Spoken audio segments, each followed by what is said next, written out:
Hola, ¿cómo están? Bueno, vamos a dar inicio a una de las últimas charlas que tiene que ver con este ciclo lectivo. Eh, Anunciarles que el contenido de esta charla obviamente es parte del próximo examen parcial, que ya está previsto en la agenda que ustedes tienen, y que aclararles también que los contenidos de la charla no están vinculados al desarrollo del trabajo práctico número 6, que obviamente ustedes están desarrollando y que también está en agenda. O sea, estos son contenidos preliminares o conceptuales de distintas situaciones que luego serán desarrolladas en profundidad durante otras asignaturas en el ciclo medio de la carrera, pero que en términos de conceptos e introducción están dentro de los contenidos de la asignatura Introducción a la Materialidad. Yo voy a intentar ser muy breve, son cuestiones conceptuales. Ustedes también tienen un apoyo bibliográfico en términos de esta temática y en función de poder acceder a ellos, tanto a esta charla como a ese apoyo bibliográfico, en el sentido del próximo examen parcial. Comparto pantalla y comienzo.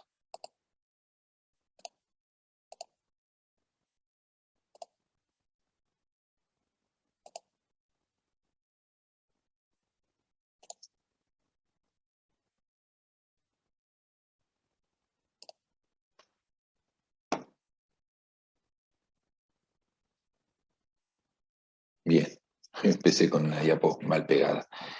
Eh, esta idea de conversar en términos de lo que implica la planificación de la obra tiene que ver con exponerles esta imagen que habla de aquellos bocetos preliminares, aquellos bocetos que tienen que ver con la idea, con los argumentos, con la búsqueda de un nuevo edificio, en este caso en la ciudad. Esta es una torre, la Torre Burgo del arquitecto Soto de Moura en Porto, en Portugal. Y lo que nos interesa es eh, remarcar esto que hacemos en forma permanente, que es la lógica de mantener el eje sobre el desarrollo de todas las instancias de proyecto en función de la idea, del argumento, de aquellas cuestiones que motorizan el correspondiente desarrollo en cada uno de los alcances que se tengan como objetivo.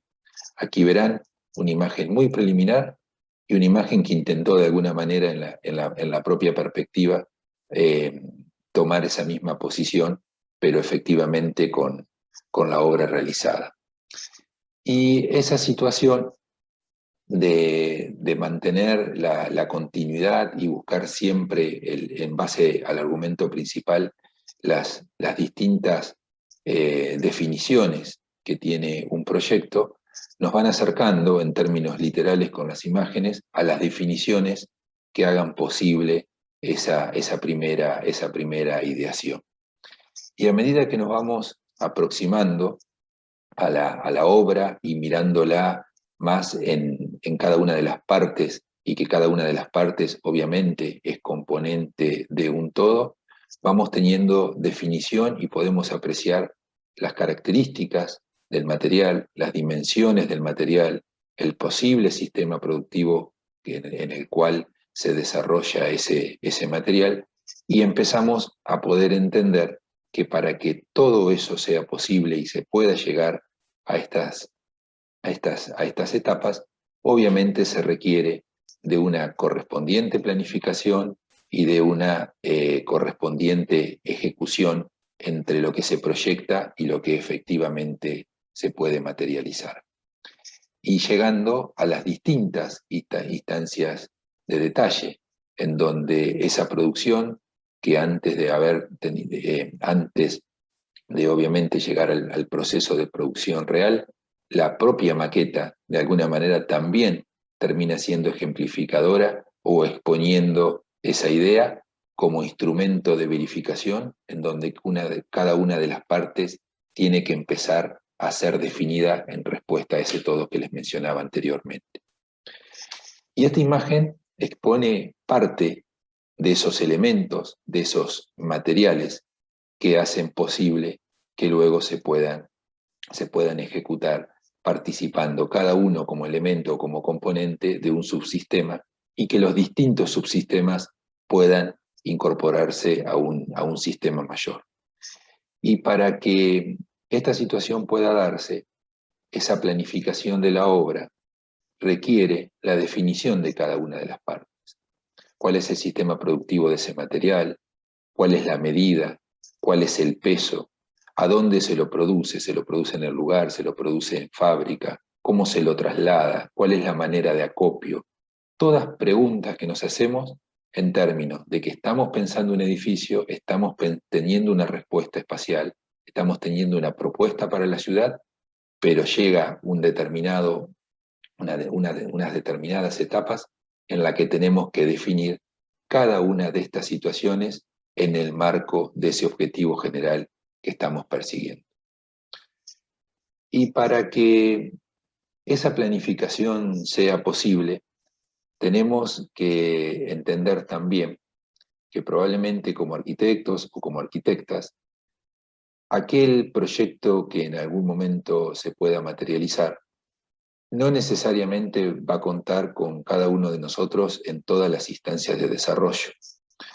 Entonces nos expone ante la necesidad de planificar absolutamente todo, de tener la previsibilidad de cada una de las situaciones que se van a tener que atender en la obra, porque probablemente podamos estar en ella, pero probablemente no, pero sí tendremos que tener toda la documentación necesaria para, así seamos nosotros o sean otras personas, la puedan llevar a cabo.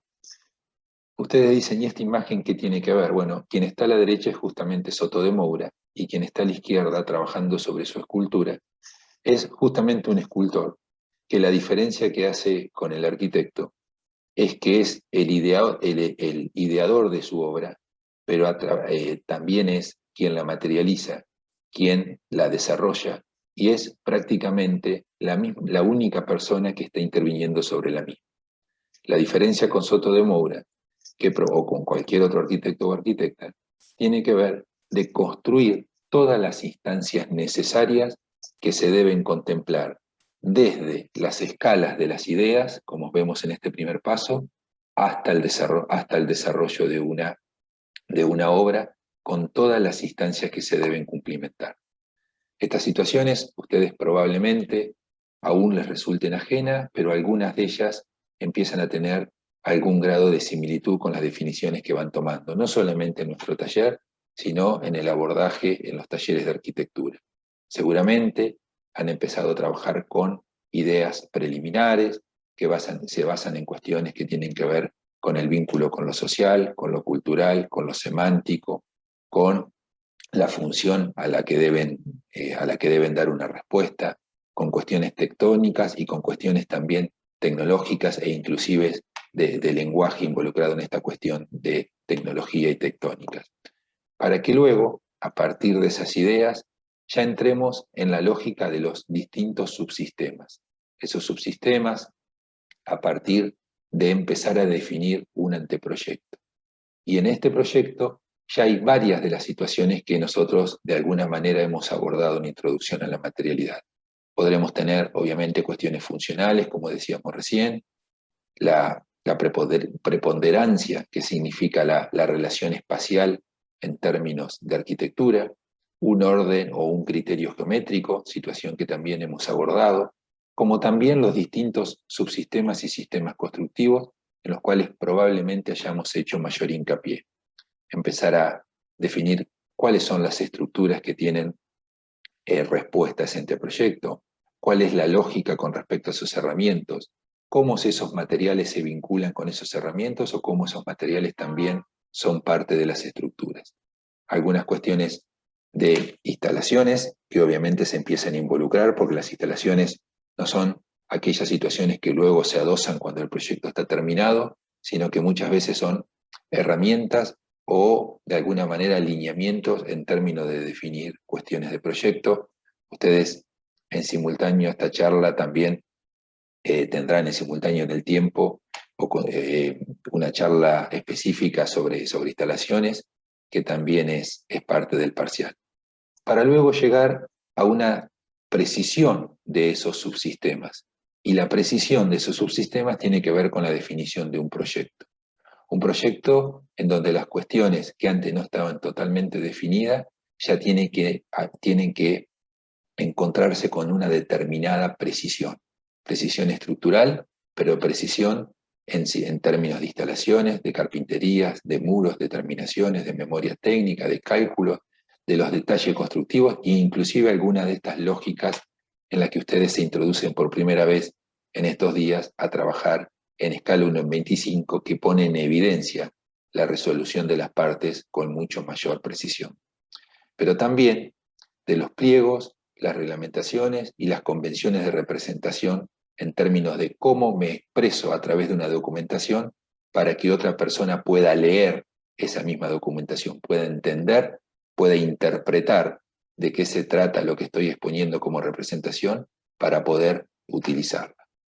Para luego, en una etapa de obra, abordar esa transferencia a quien pueda construir a partir de toda la definición precisa del proyecto. Y en esa transferencia, en términos de obra, tengo estas instancias que tienen que ver con la producción de la obra, cómo es ese proceso de producción, cuáles son esos tiempos y las formas de ejecución, cuáles son las inversiones posibles, cómo se verifican mediante prueba de funcionamientos algunas de las cuestiones que se proponen, e inclusive responsabilidades que probablemente no sea lo más indicado de abordar ahora por la propia complejidad que se tiene. O sea, recordar esta lógica de cómo vamos a llegar a poder tener algunos lineamientos preliminares en términos de producción a partir de poder comprender la necesidad de todas aquellas cuestiones que tienen que estar previstas con antelación. ¿Y qué significa esa planificación básica? La planificación básica la podemos entender como un plan de trabajo. Ese plan de trabajo cumple la función de control permanente, de poder remitirnos permanentemente ese plan de trabajo en función de ajustar todo lo que sea necesario o de verificar que se vayan cumplimentando aquellas cuestiones que están previstas en el plan.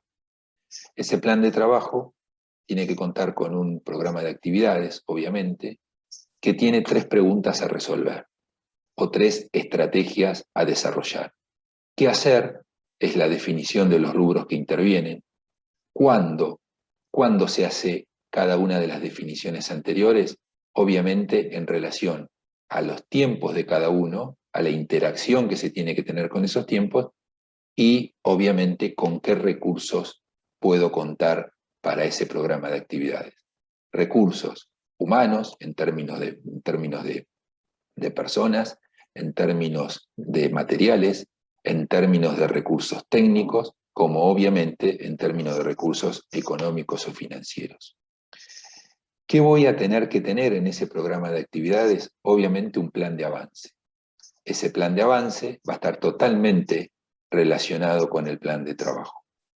Ese plan de avance es una estrategia global de ejecución, es poder visualizar desde el momento cero hasta la supuesta finalización cómo se van a ir desarrollando las distintas estrategias para poder llegar a la ejecución total de lo que está previsto. Esa estrategia global me va a señalar plazos parciales para cada uno de los rubros. Yo voy a poder tener un determinado rubro, un determinado ítem o rubro que empieza en un momento y termina en el otro. Ese rubro va a tener un determinado volumen de actividades a realizar. Obviamente va a requerir de un importe, de una erogación, de un recurso que haga posible esa realización. Y también, lo que es sumamente importante, cuál es la incidencia parcial de cada ítem o cada rubro en el total del plazo pautado. Todo plan es una herramienta de doble uso. Me permite prever cómo se va a desarrollar, o sea, me va a permitir planificarlo, pero mientras se va desarrollando voy a poder tener un control de los resultados de aquella previsión que tomé con anterioridad. Dentro de esa complejidad que tiene que ver el plan de trabajo y la planificación de la obra, nosotros vamos a hacer prácticamente foco en dos cuestiones, si se quiere, básicas o primarias, que tiene que ver con entender de qué se trata el cómputo y de qué se trata un presupuesto. ¿Qué es un cómputo? Un cómputo es la manera de poder medir. Se trata, cómputo lo podemos relacionar con mediciones. Durante la etapa de proyecto debemos tener pleno conocimiento de cuáles son las técnicas constructivas más adecuadas a aplicar. Obviamente vamos a definir un proyecto, vamos a definir una dimensión material que es parte de ese proyecto, pero obviamente tenemos determinadas técnicas constructivas que den respuesta a esa lógica material. Además, tendremos una visualización completa de la producción en lo que ello implica. O sea, vamos a reconocer cada una de las partes sin perder la visualización del objetivo total que tiene que ver con la obra como globalidad. Es decir, que debemos poner valores a lo proyectado. Para poner valores a lo proyectado, primero tenemos que saber cuánto miden. Entonces debemos reconocer la superficie y el volumen edificable como idea general. O sea, qué superficie y qué volumen es el que me permite de alguna manera empezar a predeterminar tres cuestiones básicas. ¿Cuáles son los materiales? Pero obviamente materiales en términos de cantidad en sus respectivas unidades, la mano de obra en términos de horas hombre y los equipos y maquinarias en términos de horas por unidad de producción. Obviamente nosotros no vamos a profundizar en esta complejidad, vamos a determinar y a tratar de entender cómo yo puedo obtener un cómputo. Un cómputo es una correcta tarea de medición, entonces, que se apoyará en la cantidad y en la calidad de información que brinda la documentación. Si yo no tengo proyecto, no tengo a dónde ir a buscar la información que me permita saber cuánto necesito de cada cosa. Tengo que tener una definición de proyecto en la cual pueda medirlo y pueda saber de qué característica es para poder determinar cada una de las cantidades y las calidades del material que tengo que tener previsto. ¿Cuáles son esos documentos necesarios para llegar al cómputo? Voy a tener que tener planos de obra, voy a tener que tener planillas de locales, en términos de que una obra o un proyecto tiene determinados locales, determinados lugares. Bueno, no necesariamente todos los locales o todos los lugares de un mismo proyecto van a tener una misma característica material. Por lo tanto, voy a tener que tener claramente definido en cada uno de los espacios que se compone la obra qué característica material o qué tipo de material es parte de ese lugar. Obviamente los planos y las planillas de estructuras, los planos de detalles, los pliegos de condiciones en términos de cómo están previstas algunas cláusulas específicas o listas y formas de trabajo, como también todos los planos o la documentación de los subsistemas, como por ejemplo las instalaciones complementarias que se incorporan en términos de obra. ¿Cuál es el objetivo del cómputo métrico? El objetivo del cómputo métrico es medir todo lo que es el medio que me permite medir los subsistemas que forman parte de una obra de arquitectura. Medir absolutamente cada uno de los subsistemas y en la sumatoria de los subsistemas voy a poder tener la medición de la totalidad de la obra. Establecer la medición de cada uno de todos los elementos constitutivos de una obra. Determinar la cantidad de materiales necesarios para ejecutarla es lo que me permite tener un cómputo.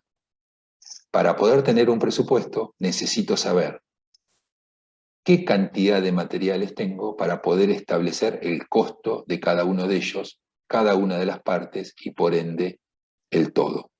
Por lo tanto, la primera instancia es tener un cómputo para poder ponerle un precio.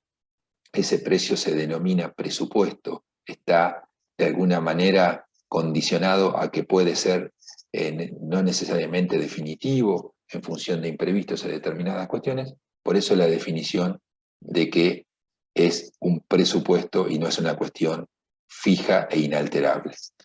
Como, por última instancia, a partir de tener un presupuesto, elegir opciones más convenientes en función de aquellos análisis de precios que sean posibles. ¿Cómo se realiza un cómputo? Porque una situación es entenderlo conceptualmente y la otra en términos prácticos.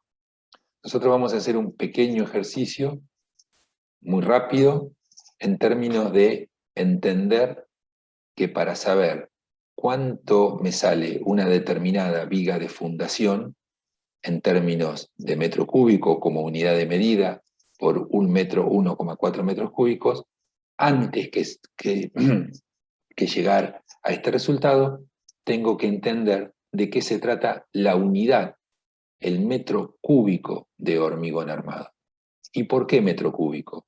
Porque se miden tres valores, el largo, el ancho y el alto. Cuando yo utilizo tres medidas, tres unidades de medida para buscar un único resultante, esa definición es de metro cúbico.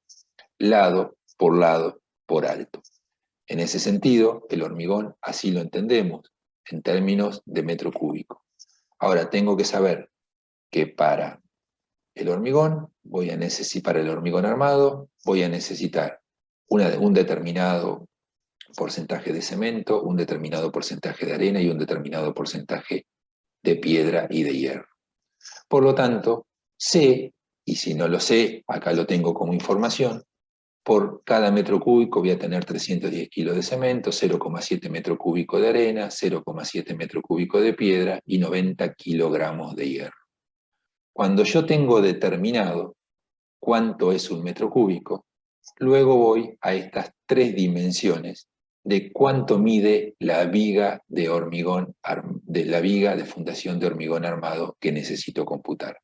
Entonces tengo una viga de 20 centímetros por 20 centímetros por 0,35 metros lineales. Entonces, una unidad de medida, una unidad de medida y una unidad de medida, siempre el metro lineal, al multiplicarse por tres lados, se transforma en el metro cúbico.